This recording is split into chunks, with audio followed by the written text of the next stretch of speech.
오늘은 제가 목소리 교정을 해주고 싶은, 목소리를 바꿔주고 싶은 유튜버 탑 3를 뽑아봤는데요. 제가 유튜브를 그렇게 많이 보는 건 아니지만 그래도 간간히 보면서 이렇게 탁탁 귀에 걸리는 그런 분들이 있었어요. 그래서 비난이나 뭐 다른 의도 없이 이런 일을 하고 있는 사람으로서 전문가로서 해드릴 수 있는 얘기를 하는 거니까 여러분들도 혹시 이 부분에 해당이 되진 않는지 참고하시면서 보시면 훨씬 더 도움이 되실 거예요. 3위 밤비걸이라는 유튜버 분이신데, 이분이 유튜브를 꽤 오래 하신 걸로 알고 있는데 제 목소리 때문에 이분을 좀 봤거든요. 이분이 되게 하이텐션으로 영상을 찍으신단 말이죠. 그런데 이 하이텐션이 정말 기분이 좋은 것보다는 자기가 좀 기분을 이끌어내려고 하는 의도에서 나온 목소리 하이텐션, 이런 걸로 생각이 들 만큼 사실은 흥분도나 긴장도가 꽤 많이 올라와 있는 목소리예요. 제가 목소리라는 걸로 10년 이상을 사람들을 컨설팅을 해오면서 다양한 사례를 너무 많이 봐왔기 때문에 이게 정말 즐거워서 나는 목소리인지 흥분과 긴장감을 억지로 좀 승화시켜 보려고 좀 억지로 내는 그런 느낌인지 그 목소리로 다 판단이 되거든요. 그런 목소리의 또 특징이 뭐냐면 굉장히 이제 액센트가 많이 들어가게 되는데, 강조성으로 홈쇼핑 방식으로 이렇게 한다라고 생각을 할 수도 있지만 전문 홈쇼핑을 하시는 분들은 절대 그런 좀 인위적인 액센트가 들어가지 않아요. 홈쇼핑을 잘 하시는 분들 보면은 그분들만의 또 말투나 좀 매력적인 부분들이 있는데, 밤비걸 그분이 좀 이렇게 흉내내는 방식, 홈쇼핑의 느낌을 이렇게 내고 있는 거랑은 완전히 달라요. 그래서 밤비걸 그분을 제가 목소리 교정을 한다면 이렇게 인위적인 액센트 너무 많이 들어가고 순간적으로 압착이나 발출량이 강하게 나와서 사람들을 조금 놀래킬 수 있고 사람들이 듣기에 스트레스를 줄 수 있는 그런 억양이나 톤들을 저는 교정을 할 거예요. 사람마다 체력이 다 다른데 그 체력에 들어갈 수 있는 게 청력이에요, 여러분. 귀로 듣는 것에도 체력이 있다라고 보시면 돼요. 너무 피곤한 날에는 이렇게 막 센 음악을 들을 수 없는 것처럼, 적당히 피곤한 날에는 센 음악을 들으면서 스트레스를 충분히 해소할 수 있기도 하지만, 사람이 너무 지치고 힘이 들 때는 사실 음악 같은 거나 시끄러운 소리를 기피하게 되어 있어요. 그런 것처럼 사람들의 귀의 예민도도 스트레스 상황이나 체력에 따라 굉장히 달라지는데, 좀 예민한 사람들이 밤비걸님의 영상을 보게 된다거나 뭐 우연찮게 들어가서 봤는데 계속 이렇게 떽떽거리듯이 이런 느낌을 줘버리면 상대방으로 하여금 불호가 생기겠죠. 그래서 그걸 이제 호로 바꿔주려면 너무 이렇게 치는 느낌과 하이텐션으로 꼭지를 딱 건드리는 이런 느낌을 빼줘야 됩니다. 그래서 귀에 너무 거슬리는 과도한 흥분도에서 오는 그런 억양과 그런 텐션 높은 목소리는 어느 정도 좀 완급 조절을 할 수 있게끔 도와주는 게 필요해요. 그래서 제가 밤비걸님의 목소리를 진단을 하자면 그런 식으로 컨설팅을 할 거예요. 그래서 여러분들도 좀 강해 보이고 싶거나 좀 액티브한 사람으로 보여주고 싶어서 자기를 조금 포장하면서 말을 하게 됐을 때 그런 식으로 과도한 액센트나 사람들의 귀를 딱딱 건드리는 식의 하이텐션의 고에너지가 발출이 되면서 사람들을 되려 피곤하게 만들 수 있기 때문에 이런 부분들을 조심했을 때 훨씬 사람들이 내 소리를 좋아하고 내가 말하는 것을 부드럽게 편안하게 듣게 되면서 내가 하는 내용도 조금 더 사람들이 잘 경청해 주게 돼요.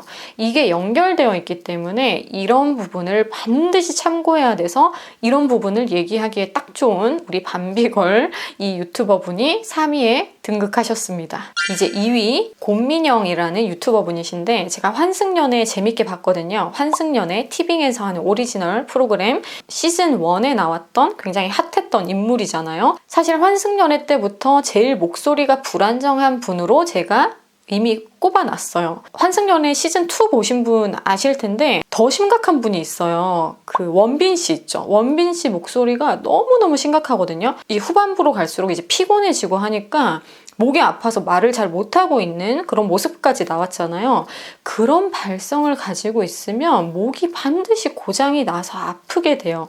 그래서 정말 교정이 시급한 거의 발성 장애급의 그 진단을 내려야 되는 분이거든요. 원빈 씨 같은 경우는. 보면은.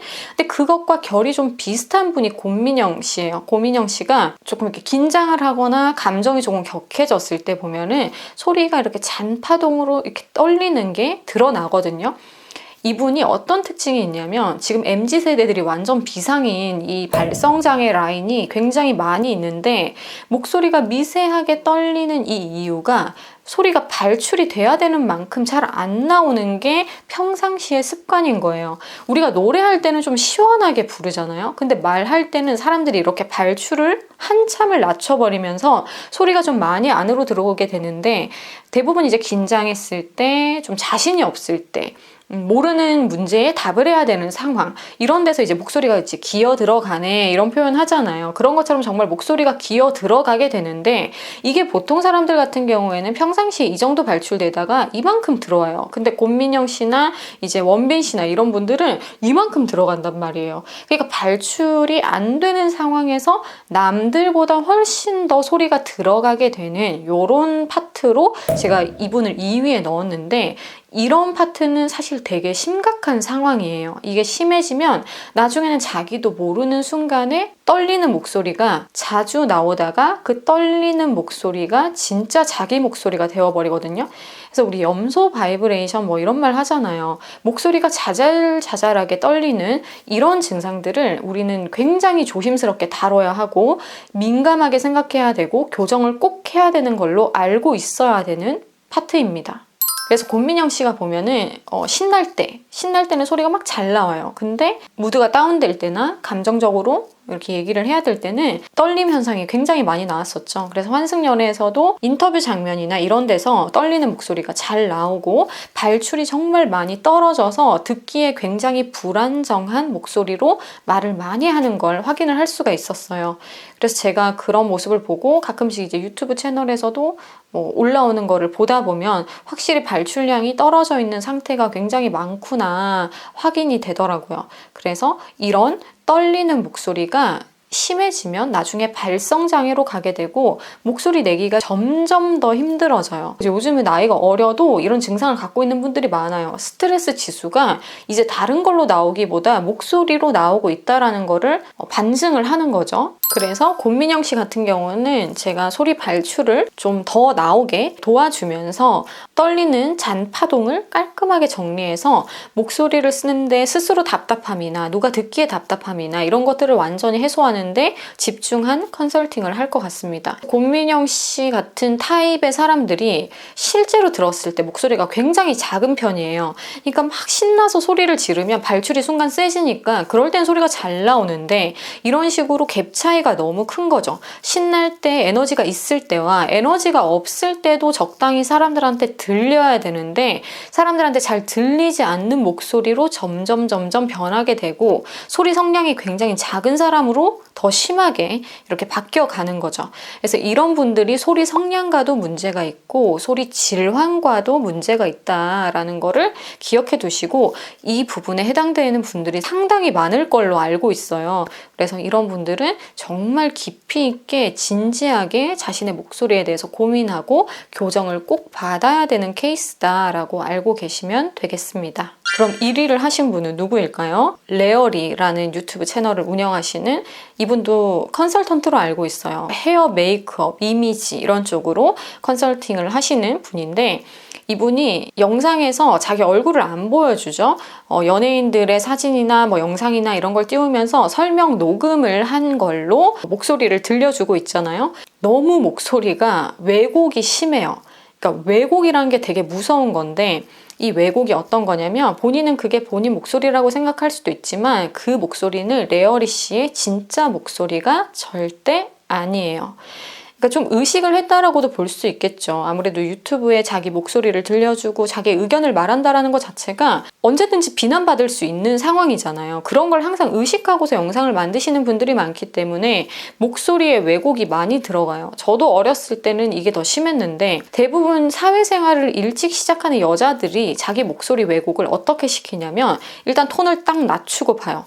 안녕하세요. 반갑습니다. 이런 식으로 딱 낮춰서 신뢰감 있는 이미지를 만들려고 의식을 하면서 자기 톤을 인위적으로 더 이렇게 낮추게 되는데, 이 톤을 낮추는 것 자체가 굉장히 위험한 이유가 뭐냐면, 제가 아까 떨리는 목소리 얘기했죠? 이 떨리는 목소리 가기 전에 2단계예요. 그러니까 목소리 톤을 인위적으로 낮추다가 목의 발출이 떨어지기 시작하면서 음정이 좀 낮으면 이렇게 음파가 나가는 게 덜 나간단 말이죠. 덜 나가면은 발출이 잘 되는 목소리와는 차이가 있는 거잖아요. 근데 자기가 억지로 음을 낮춰서 발출을 떨어뜨렸기 때문에 왜곡 현상, 인위적으로 자기가 스스로 만든 거예요. 순리적으로 하지 않았기 때문에 이런 것들은 거의 좀 질환과 연결되기가 쉽다.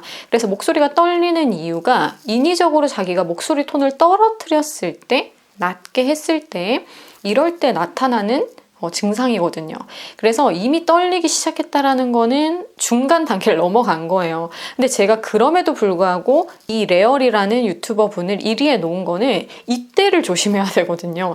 이걸 안 해야지 이 중간 단계로 넘어가지 않아요. 그러니까 목소리를 이렇게까지 낮출 일은 아니라는 거죠. 여러 가지 상황이나 환경이나 영향을 받아서 목소리 톤을 좀 낮추고 싶어서 기호에 의해서든 이런 식으로 목소리 톤을 낮췄다라고 하지만, 레어리 씨가 가지고 계신 그 톤은 너무너무 톤 다운이 많이 되어 있는 상태고, 그래서 실제로 들었을 때는, 그 목소리를 들었을 때는 카페나 이런 데서 듣잖아요. 거의 안 들린다라고 보시면 돼요. 말할 때 너무 신경을 많이 써야 돼요. 그런 목소리 들으려면, 무슨 말 하는지 들으려면 지금 마이크 쓰셔서 녹음을 해서 영상을 내보내니까 상관이 없는데, 너무 현장에서 봤을 때는 신경이 많이 쓰이는 목소리예요. 귀 기울여서 그 사람 말을 들으려고 엄청 신경을 써야지만 그 사람 목소리가 들릴 정도로 현장에서 확인이 되는 목소리라는 거죠. 우리가 유튜브도 하고 마이크도 쓰고 하지만 현장에서 직접적으로 그 사람의 소리를 들었을 때의 느낌이 현장에선 제일 중요하잖아요. 그리고 사람들을 만나는 그런 자리에서 당연히 더 중요한 것이고, 그리고 생활을 해야 되니까 카페 가서 어디 가서 네 뭐라고요? 다시 얘기해 주시겠어요? 이런 말을 안 들어야 된다는 거예요. 이런 말 자꾸 들으면 이것도 스트레스예요. 그래서 자꾸 어디 가서 네 뭐라고요? 이런 말을 많이 듣는다. 그러면 뭐예요? 여러 가지 문제가 있겠지만 작은 목소리, 두 번째 어눌한 발음, 이런 것들이 대표적이겠죠. 그래서 이 두 가지에 해당되는 것으로 여러분들이 판단하실 수도 있지만, 어쨌든 작은 목소리가 여기에 포함이 되어 있는 거니까요. 아무튼 레어리 씨의 목소리는 채도도 거의 없고요. 색이 너무 없어요. 사람이 가지고 있는 목소리마다 다 소리의 색감이 있거든요. 그러니까 텍스처도 있고 다양한 것으로 묘사가 돼야 되는데, 레어리 씨 같은 경우는 목소리의 컬러감이 너무 없어요. 이렇게 컬러감이 쫙 빠질 정도로 톤다운을 했다라는 거는 개성을 완전히 죽여버린 거고, 그 목소리 자체가 레어리 씨의 약간 트레이드 마크가 될 수도 있겠지만, 어쨌든 제가 전문가로서 판단을 했을 때는 너무 색채감이 떨어지고 그렇게까지 톤을 낮출 일은 아니다. 그리고 그분이 현장에서 사람들 컨설팅하면서 본인을 모자이크해서 이렇게 내보낼 때 순간적으로 들리는 목소리는 확실히 더 목소리가 높아요. 그러니까 영상 만들 때는, 녹음을 할 때 조금 더 의식을 해서 소리톤이 떨어진 상태로 녹음을 한다는 것도 확인이 됐죠. 그러니까 현장에서는 좀 더 라이트한 목소리를 쓰는데 굳이 녹음할 때마다 매번 그런 식으로 소리를 쓸 필요는 없다. 그래서 현장에서 사람들이랑 좀 자연스럽게 얘기할 때 발출이 되는 만큼 녹음할 때도 그렇게 발출을 하면서 녹음을 하셔야지 본인의 진짜 목소리를 사용을 하는 것이다 라고 말씀드릴 수가 있겠습니다. 그래서 여성분들이든 남성분들이든 너무 타인을 의식하고 상황이 의식돼서 목소리 톤을 인위적으로 낮추는 것은 굉장히 위험한 행동이기 때문에 반드시 여러분들이 이런 것들을 알고서 컨트롤할 수 있어야 돼요. 그래서 목소리 톤을 낮추는 행위, 인위적으로 너무 많이 낮추는 행위는 절대 삼가하도록 하자 기억해 주시면 좋겠습니다. 그럼 오늘 이렇게 제가 목소리 교정을 해주고 싶은 3분을 뽑아서 말씀을 해드렸고요. 궁금한 목소리나 진단이 필요한 상황이라면 또 다양하게 저에게 연락을 할 수 있는 곳으로 선택을 해주시면 되겠습니다. 그러면 다음 영상에서 다시 더 유익한 내용으로 찾아올게요.